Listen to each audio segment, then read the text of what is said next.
If you are a midlife woman or you're coming up on this powerful season of growth, this is the podcast for you. Welcome to Unraveling Together. I'm Samantha Graber, also known as Dr. Sam, seasoned holistic health physician and woman in the midst of midlife's unraveling. Unraveling Together is a place we talk about the things we just don't talk about, but so desperately need to as women. Together we untangle ourselves from our pasts and weave a beautiful web for a future we so deeply desire to bring to life. Grab a cup of chai, water, tea, or joe, and let's get to it. How doing absolutely nothing is everything when it comes to jumpstarting your sluggish midlife metabolism. Jumpstarting a sluggish metabolism in your 40s and beyond isn't easy, but it's not all that difficult either.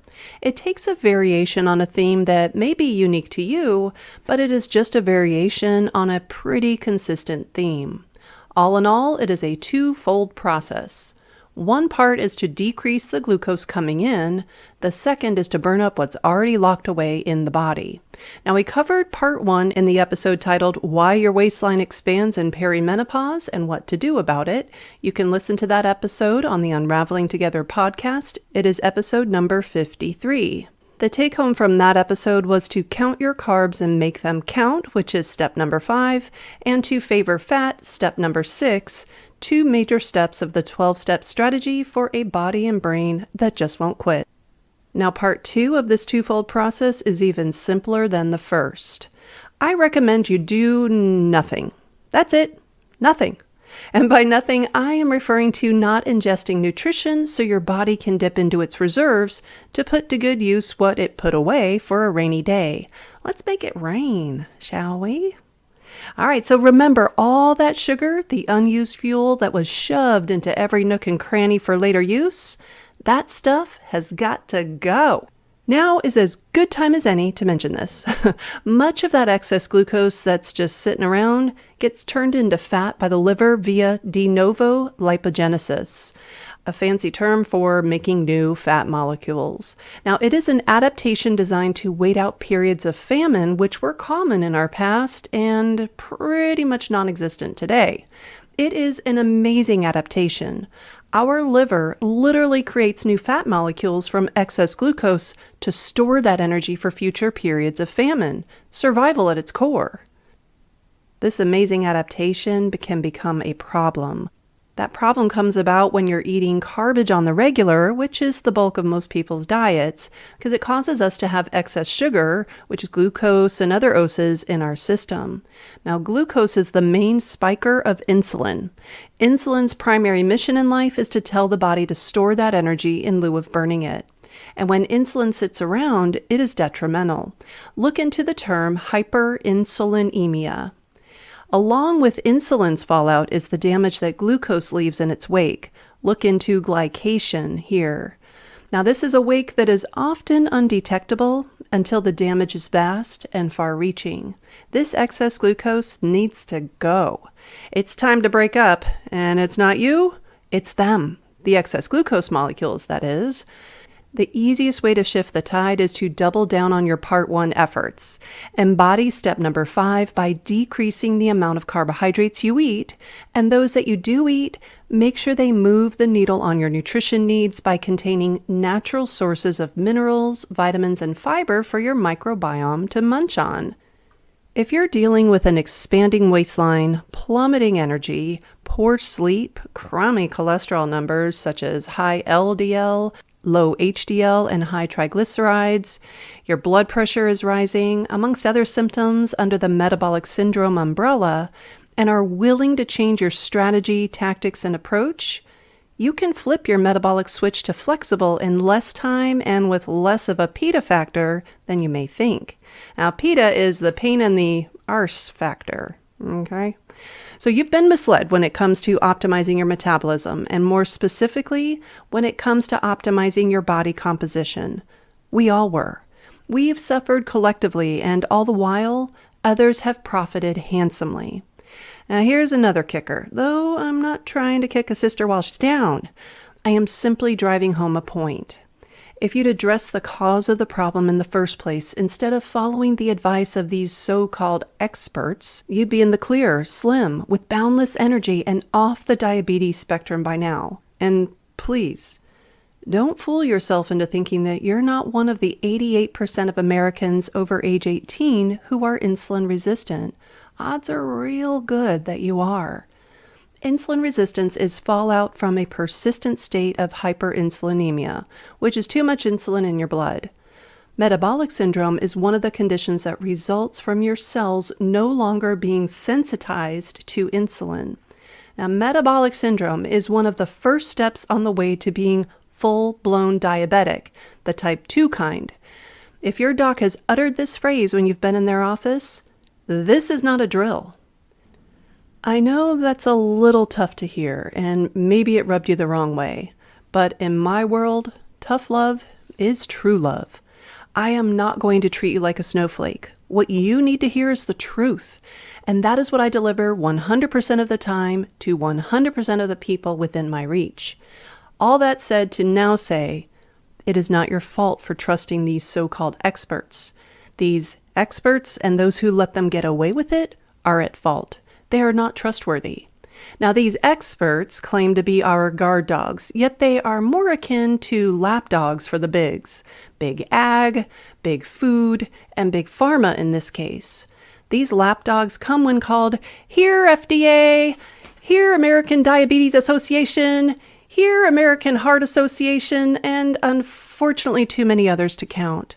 Despite the sheer lack of roll-off-the-tonguedness, the truth remains. These organizations are not to be trusted. Now that you are onto their shenanigans, the continued reactive unraveling of your health and well-being is on you. You need to take charge of the situation, become better informed, and take immediate action upon the information, which is step number 1 of the 12-step strategy that I've been sharing in this 8-part series. This series is based on my time-tested and wholly effective 12-step strategy for a body and brain that just won't quit.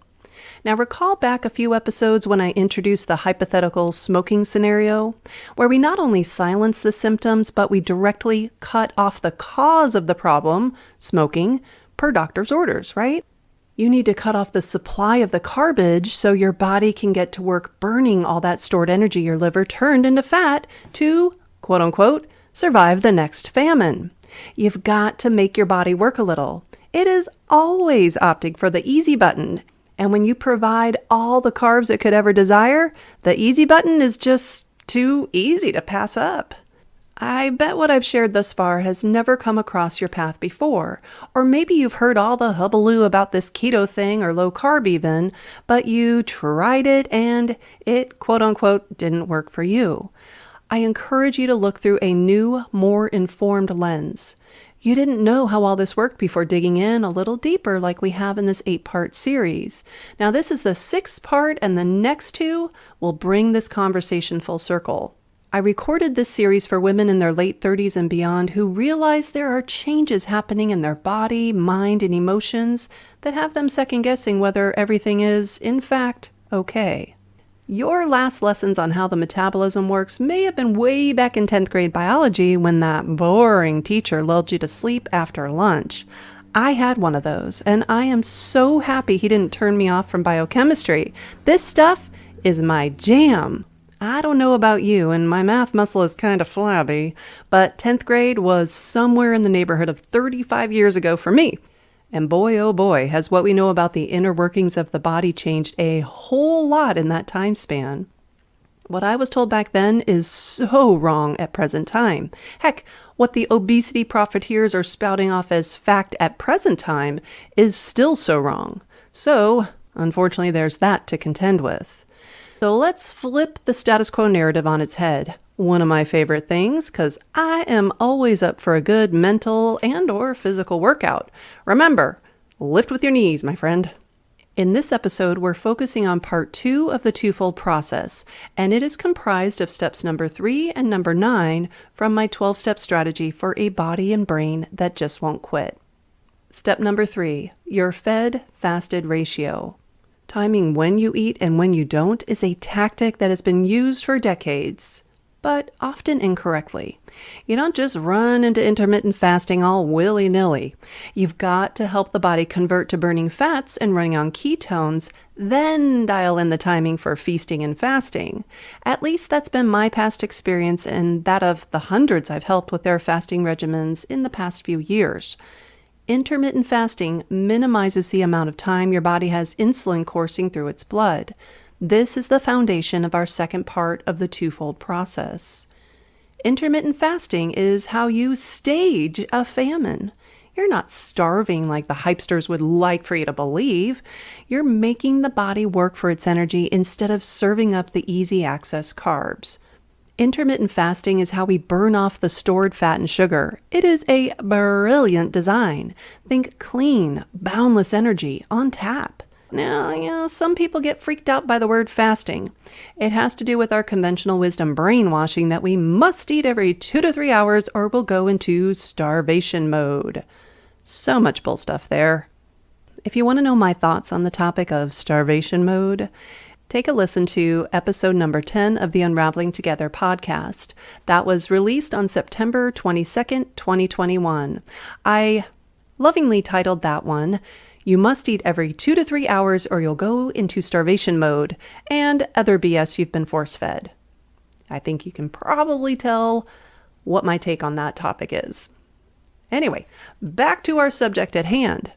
When done correctly, intermittent fasting is your secret weapon. Not to mention it's free and oh so convenient. You're literally doing nothing. Imagine all the time you'll have to put towards your goals. Imagine all the mental energy you'll save when you don't have to think about what you're going to eat all dang day, right? Here's something really cool. There's a common theme amongst those who dial in their fed-fasted ratio. They report that their brain fog is eliminated when they get their metabolic chemistry in check. They report clarity in thought and focus. And if you're dealing with menopause-associated symptoms, many, if not all of them, can be resolved when you get your fed-fasted ratio just right. What midlife woman or man, for that matter, doesn't want that? Now, word of caution from someone who ran willy-nilly into intermittent fasting: incorporate intermittent fasting in concert with your sex hormone cycles. You can tank your progesterone when you don't follow the natural cycles. And when you tank your progesterone, estrogens are unchecked, and you are more likely to have menopausal symptoms like hot flushes, brain fog, insomnia, mood swings, anxiety, and potentially depression. When your periods are predictable, this nuance is rather straightforward. But when you're in perimenopause like I was when I started my intermittent fasting journey, you can do some significant damage if you aren't factoring in the unpredictability of your ever-changing hormone profile. Learn from my mistakes. Now, I can't go listing off all my mistakes. We'd be here all day. But I can and will shed light on a few for you right now. So when I first boarded the keto train, I went too far too fast. Not all that unheard of when it comes to my way of doing things. I'm all in or I'm all out most of the time. Add to that my exuberance for fasting and all the brain bliss it brings. And it was a perfect storm for my perimenopause hormones. What a nightmare. It took me just short of 5 years to get my personal strategy dialed in. Now, there is no need for you to suffer the fallout as I did. My private clients and my group co-working members benefit from my painful lessons. Now, my fallout was depression. Oh yeah. Clumps of my hair falling out. That was lovely. Massive anxiety about things that I literally could do nothing about. A non-existent libido. Yeah, that showed up or left the building, I guess. And then I had muscle loss. All of which I was totally not okay with. Now, there are a multitude of ways to incorporate intermittent fasting into your metabolism optimizing pursuits.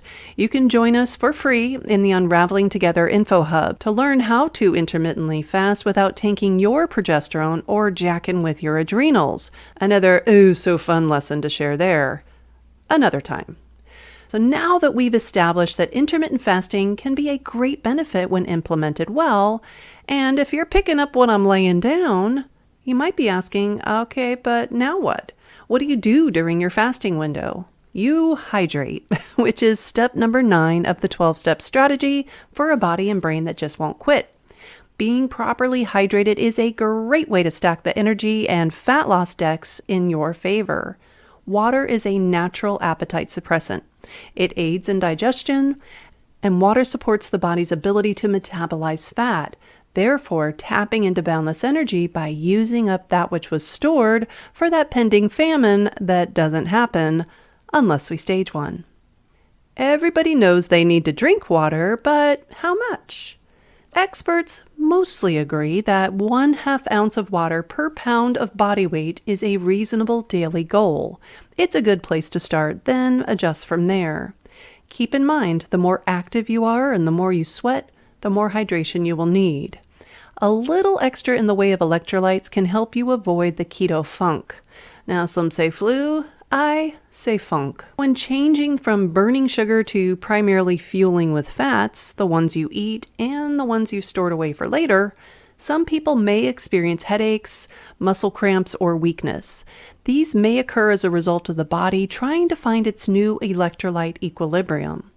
Eating according to the 12-step strategy is naturally diuretic, so you don't have to avoid salt to minimize water retention unless you are under a doctor's orders to do so. In that case, consult your doctor. And there you have it. You just listened to a quickie crash course on how doing absolutely nothing is everything when it comes to jump-starting your sluggish midlife metabolism. If you want to put these strategies into practice, you're welcome to join us in the Unraveling Together Info Hub. I've put the links in the show notes below. Until next time, take good care of yourself and each other. Thank you for joining me on the Unraveling Together podcast. I'd love to turn this thing we've got into a dialogue. Follow me on LinkedIn at Dr. Sam Graber, where we can have conversations about all things midlife, perimenopause, and finding meaning through it all. If you want a deeper dive into exploring your midlife experience, consider joining the Unraveling Together community of rebellious midlife women. It is there that we roll up our sleeves and do the work. Unraveling Together is a resource hub, roadmap, and online coaching community curated by yours truly. We are navigating this time called midlife together, for we truly believe we are stronger together. And when unravelers are in need of an assist, they have all of us there alongside them.